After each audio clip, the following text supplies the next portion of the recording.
This is the second part of the story of Exodus, which carries on from the previous video where we talked about Moses talks to a burning bush, which is God telling him to go to the Pharaoh and tell him he wants his Israelites out of Egypt.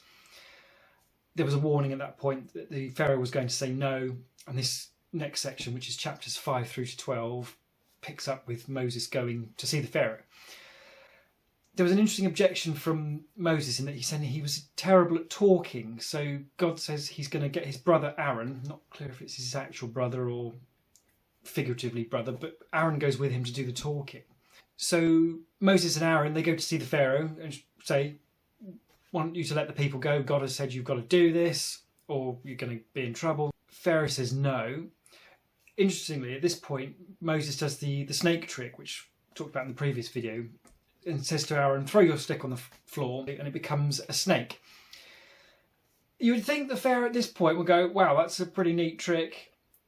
I better listen to what these people are saying. This is clearly quite serious. But what he actually does is he summons his wise men, magicians and sorcerers, and they do the same thing.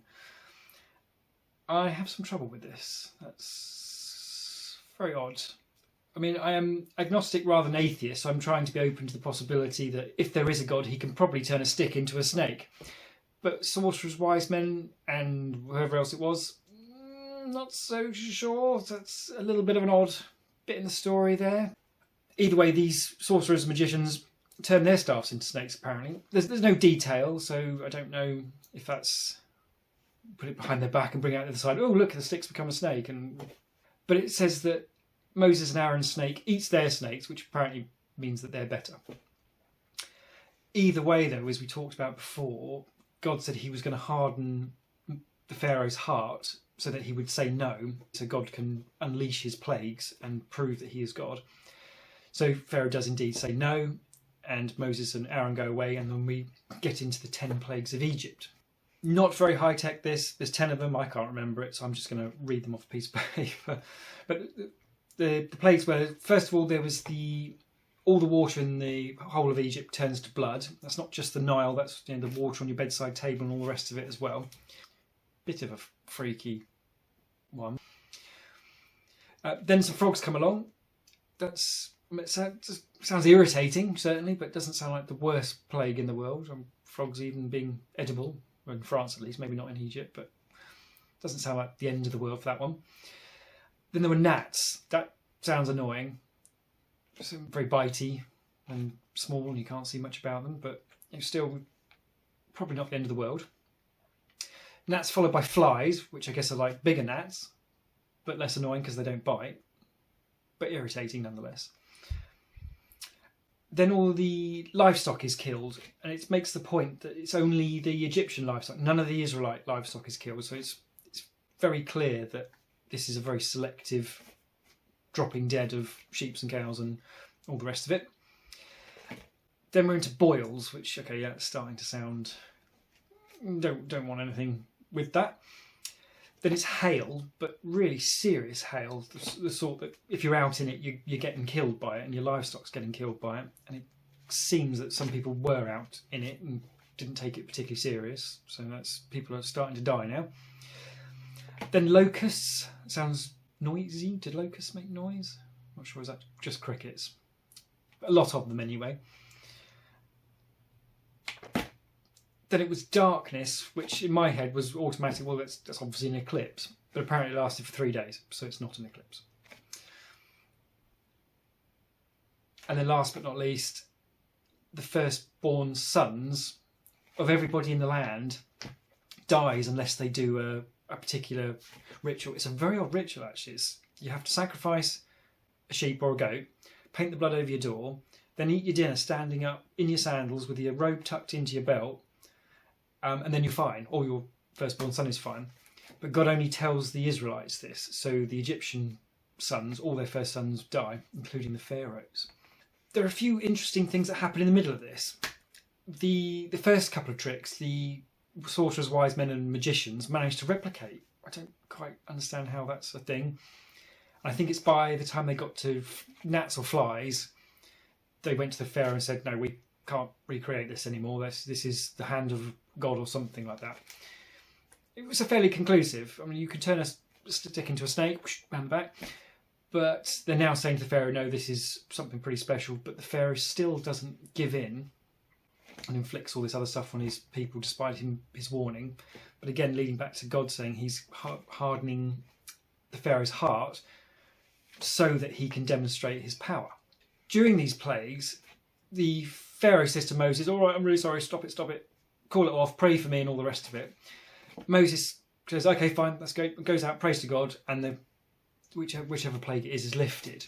The Pharaoh then turns round and says, haha, I got you, I'm just kidding, you can't really go at all.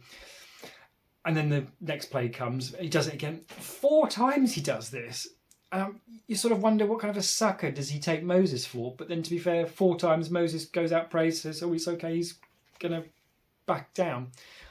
It seems almost like he did back down, but then God nudged the Pharaoh to stick with it and be bloody minded about it so that he could carry on with his plagues, which is, well, interesting. Another part of it is God makes clear that there's a distinction between his people and the Egyptians. So it seems at this point God really doesn't like Egyptians.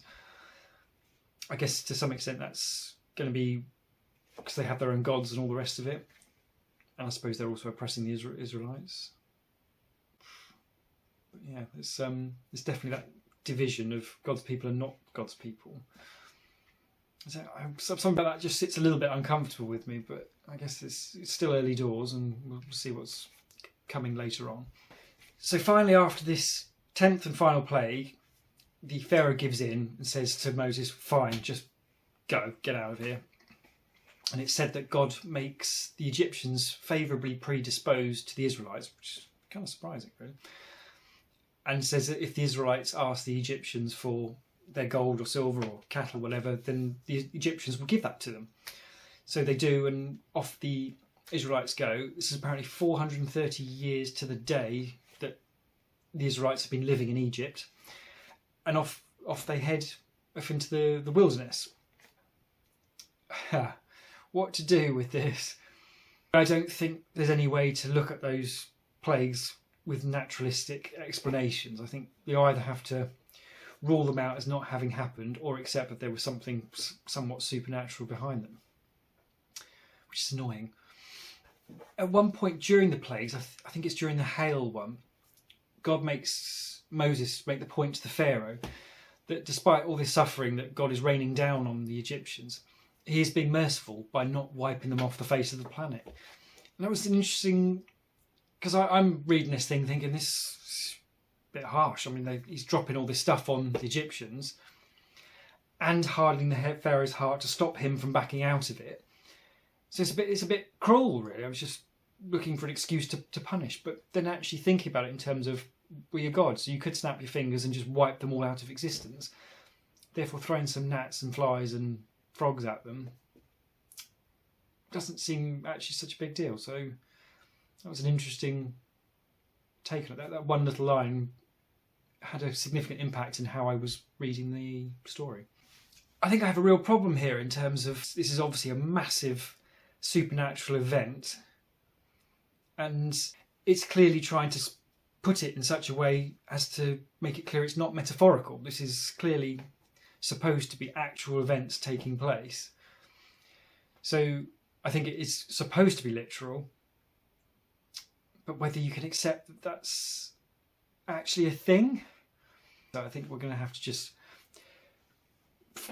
consider it in context and just keep going for now. And I guess in context with God has sent these people to Egypt and then 430 years later takes them back out of Egypt to send them where we're not sure yet.